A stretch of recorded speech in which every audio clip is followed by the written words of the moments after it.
반갑습니다. 성재준입니다. 지금 벌써 시간이 금방 지나가지고 2024년도 7월, 7월도 초순을 지나서 중순을 향해서 가고 있습니다.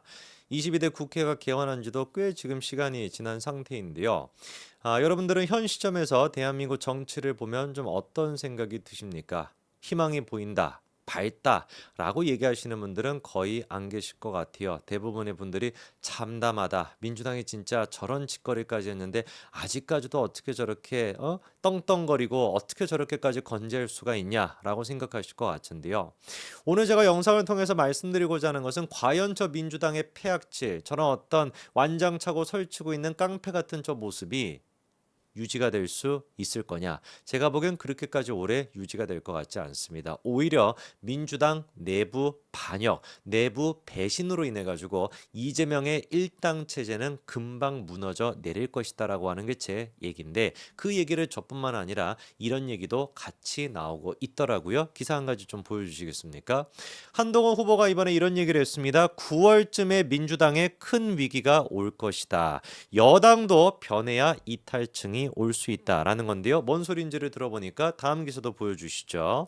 검사 탄핵도 이재명의 사법 리스크가 현실화하고 유죄가 예상되면서 나오는 무리수다. 상식적 민주당 지지층 사이에선 이재명으로는 안 된다라는 평가가 나오기 시작할 것이다. 여러분들은 저 어떤 생각이 드십니까? 민주당에서 이번에 7명에 대한 검사에 대한 탄핵안을 또 통과를 시켰습니다. 이미 뭐 한 3사람 정도는 통과가 되어 있었고요. 그중에 한 사람 같은 경우는 헌재에 가서 이미 기각까지도 됐죠. 완전히 그냥 폭거를 하고 있는 거예요. 완전 미쳐 날뛰고 있는 겁니다. 그럼에도 불구하고 4사람에 대한 추가적인 이번에 검사 탄핵 소추안도 통과를 시켰습니다. 그 부분에 대해 가지고 한동훈 지금 후보는 뭐라고 얘기하는 거예요? 이게 지금 무리수를 두는 거다. 왜 이렇게까지 무리수를 두는 것이냐? 본인들이 알기 때문에. 누가 얼마 안 남았다? 이재명의 집권이 얼마 안 남았다. 이재명이 어떤 저런 식으로 집권해가지고 민주당을 저런 식으로 말아먹고 있는 그 시간이 그렇게까지 오래 안 남았다라고 하는 거를 보여주는 거라는 거 아니겠습니까?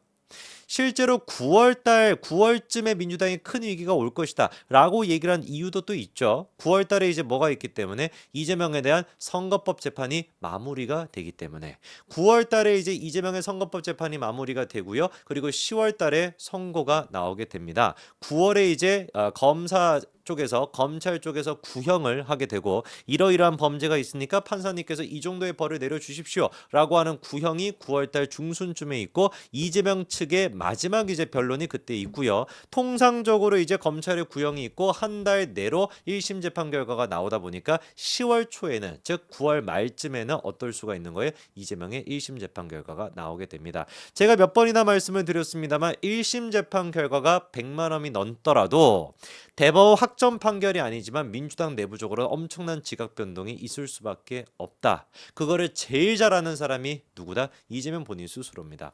선거법, 표면적으로는 선거법 1심 재판 결과가 나온 거지만 그거는 바꿔서 생각해 봤을 때 이재명의 정치 생명이 선거법 1심이 나왔다라고 한다면 대선 전에 대법원 판결이 나올 거는 뻔할 뻔짜거든요.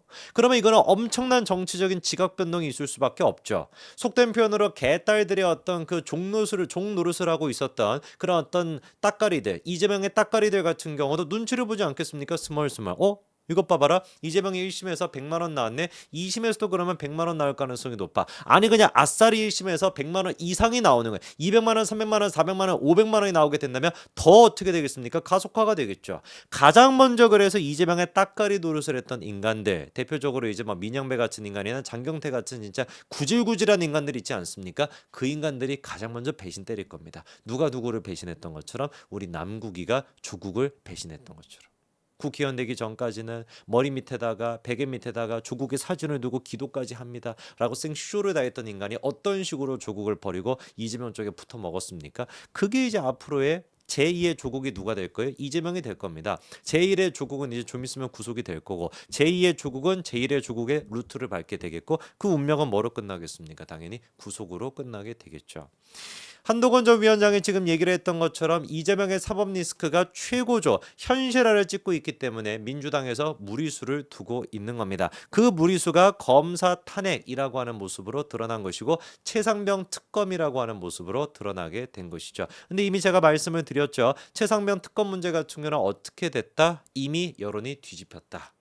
지난주 기점으로 했었을 때 민주당 같은 경우는 한국갤럽 조사에 따르면 지지율이 무려 3%나 떨어졌고요. 반대로 국민의힘 같은 경우는 3% 정도가 상승을 했습니다. 그래서 오차 범위 내에서 이미 두 정당의 이제 지지율 격차가 뒤집힌 상태예요. 이게 보여주는 게 뭐겠습니까? 그렇게나 정청래가 완장차고 법사위원장이라면서 까불어 댔던 거, 군인들을 모욕하고 해병대를 모욕했던 거, 그리고 연장선에서 국회 본회의에서도 우원식이가 그렇게 행패를 부렸던 거, 이 모든 것들에 대해서 이미 국민들은 어떻게 하는 겁니까? 역풍이 불고 있는 것이죠. 자, 민주당이 이번에 탄핵을 발의를 했었던 4명의 검사 중에서 눈에 띄는 사람 한 사람이 있습니다. 사진 한 가지 좀 보여주시면은요. 4명의 검사에 대한 탄핵 소추안을 통과를 시켰습니다. 어미준, 박상용, 김영철, 강백신 4명 검사에 대한 탄핵 소추안을 발의를 했는데 여기에서 눈에 띄는 사람이 두 번째인 박상용입니다. 박상용 같은 경우는 여러분들 아시는 것처럼 뭘 했던 사람이에요. 이화영의 쌍방울 대북 송금에 대해 가지고 수사를 진두지휘했던 사람이 바로 박상용 검사입니다. 그런데 이 박상용 검사에 대해서 어떤 이유를 가지고 탄핵 소추안을 통과시켰는지를 보니까 깜짝 놀랄 만한 얘기가 나옵니다. 탄핵 소추안에 뭐라고 적혀 있냐?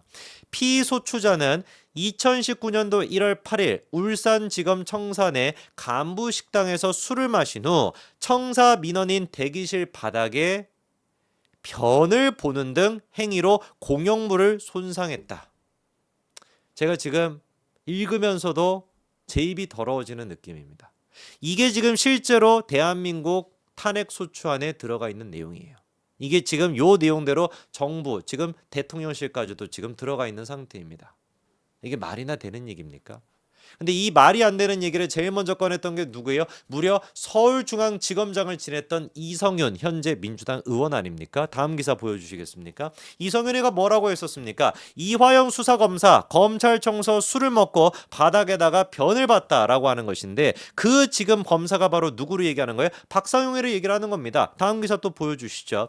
제가 이거는 읽고 싶지가 않습니다. 아침은 평일이어서 회의가 열렸는데 어떤 검사가 왜 X를 싸고 X라리아라고 하니까 다른 검사가 나는 X를 싼 적이 없다라고 하는 등 공적인 회의 시간에 총극이 벌어졌다. 검사장의 총무과 직원을 불러서 함구를 지시하고 어떤 부장검사가 환경미화원에 현금을 주는 등 겨우 수습했다라고 한다. 이 모든 것들이 다 뭡니까? 뇌피셜입니다. 근데 뇌피셜에다가 뇌뇌피셜이 되는 게 또 뭐냐? 이런 식의 소문이 퍼지니까 이 주인공으로 지목된 검사가 카카오톡에 저 아니에요 크크크 라는 프로필을 올렸다라는 것이죠. 그러면서 이성윤이 덧붙이는 얘기가 뭐예요? 이런 걸 보면 이 의혹은 어느 정도 사실인 것으로 판단이 된다.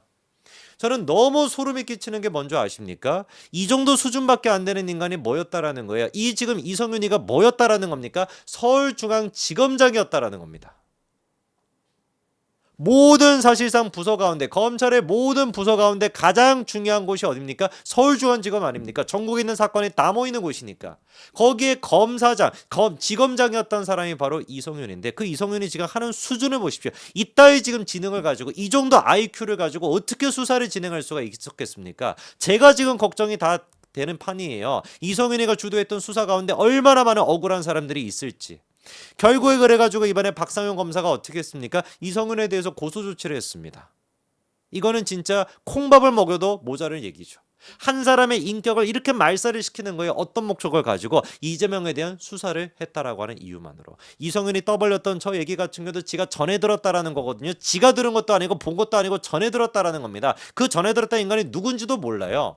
이성윤이도 뇌피셜을 가지고 저딴 소리라고 하셨는데 그 뇌피셜을 어디에다가 집어넣은 거예요? 탄핵 소추에다가 명시까지 한 게 지금 민주당의 수준입니다. 이런 인간들이 대한민국에 필요합니까?